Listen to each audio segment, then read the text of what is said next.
everybody, Joe here. You and I are both getting our very first glimpse of the brand new, redesigned, re-engineered 2095 back troller from Yar-Craft.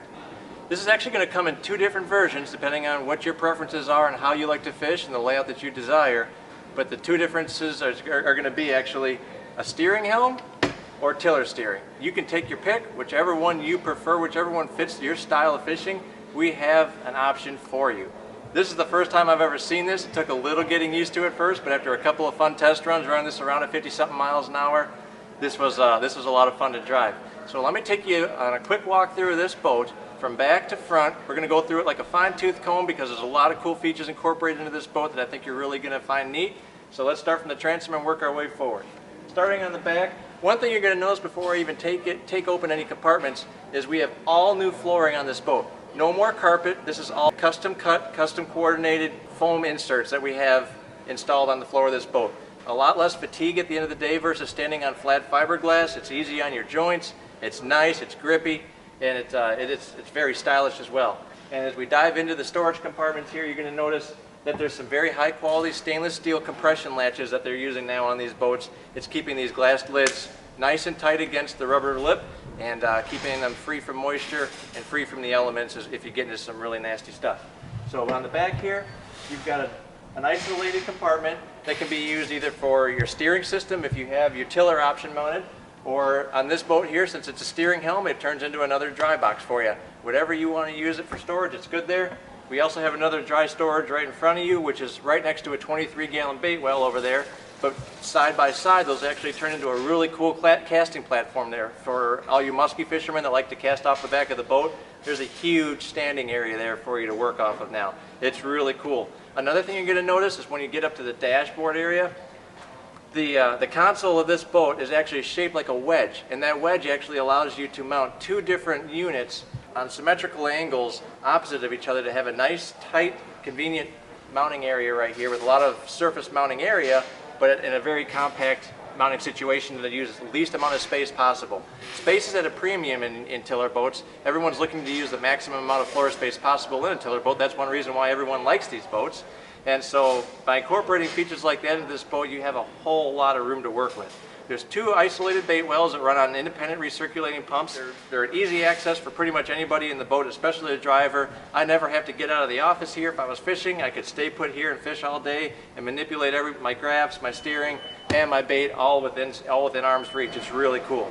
So let's move up to the midship here. We'll work on our rod lockers and our other dry storage. I think you're going to find this layout really intriguing.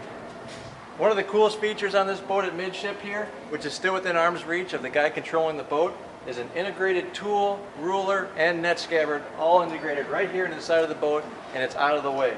I have an Ego S2 slider tucked into the back here. It stays out of the way so hooks don't get into it and people don't step on it. It keeps an open floor layout. You've got individual compartments here for your ruler, your tools, your scissors, anything like that. Cup holders are conveniently located throughout the boat. It's just a really cool layout that they've incorporated into their bass cat boats for years, but they're finally starting to throw those tweaks into the Yar-Craft family as well, and it's really encouraging to see. Moving up here, you're going to start to see our rod locker, which is a big box for rods up to 11 feet long.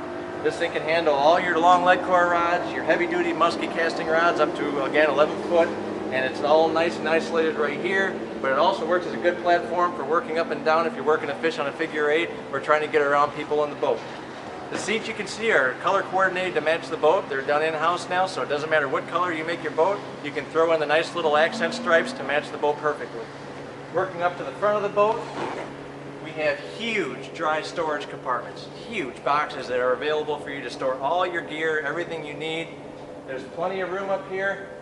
There's an isolated day box in the very front there, and what that day box is anything, if you're fishing off of the deck that day, anything that you may need throughout the day you can shove in there, so it's easy, always within reach whenever you might need it.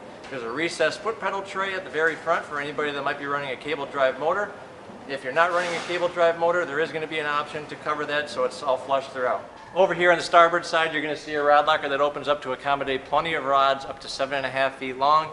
So you have two rod lockers that hold rods up to 11 feet long. It's really cool. What you see me standing on right here is the in-floor battery storage area. I open this up, it opens up a full easy reach area for up to 3 batteries, so my 36-volt system can sit right here.